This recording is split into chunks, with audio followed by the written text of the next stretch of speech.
This build clears screen wide, has really insane single target, and combines 3 fairly common core uniques for some really powerful interactions. Shout out first to Uber Jaeger, who actually helped me with the construction of it. I was trying to build this thing, he mentioned that he had built something fairly similar, was starting to, and well, here we are. And specifically when it came to stocking runes, I really just imitated him there. This build actually stacks a ton of really interesting specific tech that can be plugged and played onto other builds, but I want to talk about the 3 core uniques first. The first is the Spear of Larada.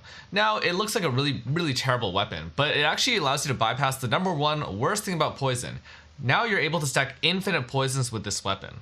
Also to note, you don't need to build any poison chance at all if you're using this thing, as long as it's for attacks. The second core unique is Plague Finger. This allows any type of damage that you deal to contribute to your poison damage. So even though I'm playing Lightning Spear and I'm playing Storm Lance, all that lightning damage or any flat added from elsewhere can all contribute to my poison damage. So basically with these two things combined, I'm able to get, upwards of 100 to 150 poison stacks at a time on a boss, which is, a lot more than one. Also, this lets you completely bypass building plus poison on the tree, which usually comes with a downside. And also leverage the 100% increased poison duration if you've dealt up to 8 poisons recently, or maybe 10 poisons recently.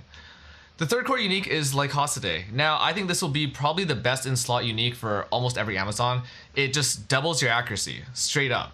So it doubles your accuracy for hit chance, it also doubles your accuracy multiplier as it applies to the crit chance scaling from the Amazon Ascendancy. Now, if you can't already see why this is insanely broken, I don't know what to tell you. The footage should show enough. Let's get into the details of the build. So as per usual, there's a written mobilitics guide in the link below. You can also follow along this. I'll probably try to make this much more detailed as I go, but at least for now it has all the details of the items and gems and tree, so you can follow that along.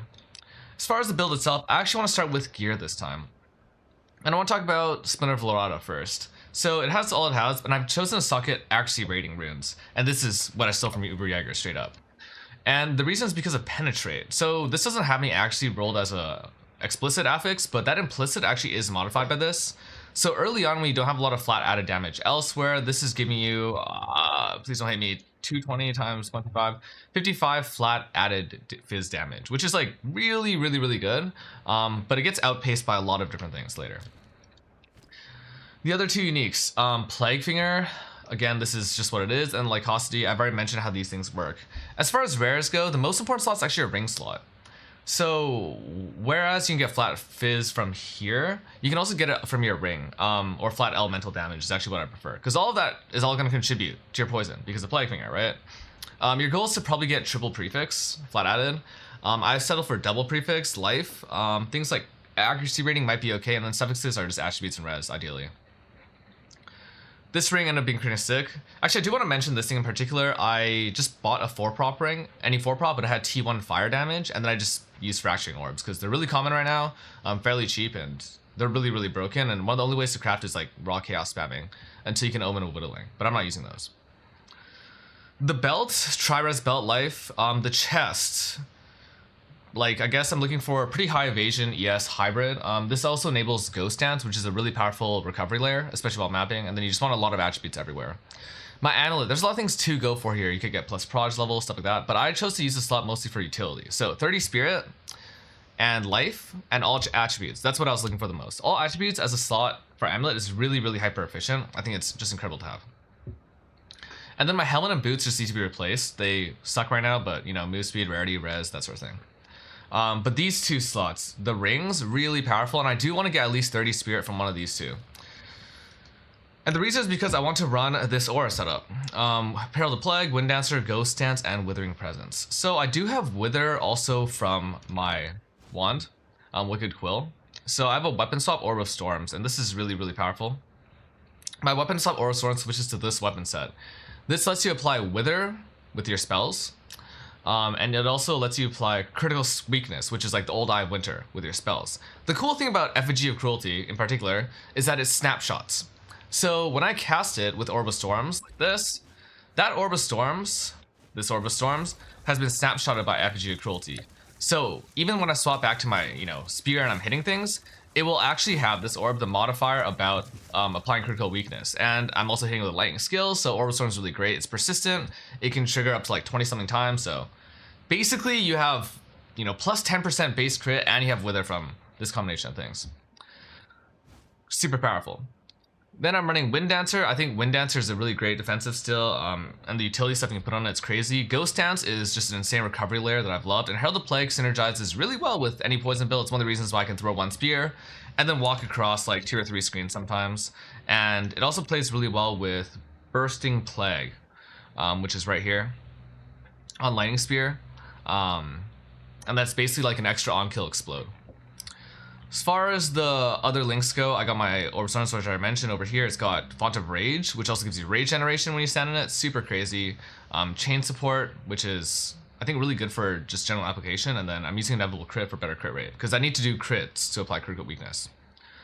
Sniper's Mark is really important. It's linked with Perfusion, Ingenuity, and Inspiration. Inspiration might become Arcane Tempo, depending on how I feel. But basically, when I map, I like press Sniper's Mark, and then I throw a Lightning Spear. Press Sniper's Mark, Lightning Spear. And then on bosses, Sniper's Mark, and then I hit twice with Stormlance, maybe 3 times. Sniper's Mark, 2 Stormlances, maybe 3 times. Then on Lightning Spear, I have Bolts linked with Bursting Plague, Ambush, and Bullseye. These are in order of priority for me. On Stormlance, I have, well, I guess Scatter Shot, my highest priority, then Perpetual Charge, then Deadly Poison, then Primal Armament. The thing about Scatter Shot, I think, is that it does work, probably, with the Frenzy Charged part of this. I do need to check to make sure it does work. I think it does. The regular one has like a limit, right? Where you have like a limit of 3 lodged spears. When you use the frenzy version of this, it doesn't care about how many lodged spears you have. So Scattershot ends up being something like a 90% multiplier to your damage. It's still pretty insane. Finally, I do take Infused Weapon right now. It's a bit of a toss-up. So the final Sensi node I can go for, well, let's talk about Infusion first. I'm running Blind, LE Focus, Magnified, and Culling Strike. So it's sort of like a double utility support plus a little bit of AoE, and then you can run LE Focus. I don't care about Shock. I don't really apply those ailments. And so Infusion's a bit of a toss-up, because Ascendancy is kind of interesting. So first node you always take is Critical Strike. This is what makes Amazon broken. I mean, the amount of crit chance you get on this is just absurd. Now this tooltip isn't correct. It's not accurate, I guess. It doesn't go from like 15 to 100, but it goes from, I guess I have about triple crit chance on my tree total, right? So this probably takes my crit chance from 15 to, with that allocated on the tree, 15 plus 12-ish, so 17 times 3. So this probably takes me about from 15 to 50-ish crit chance because of this node alone. The tooltip's definitely bugged though.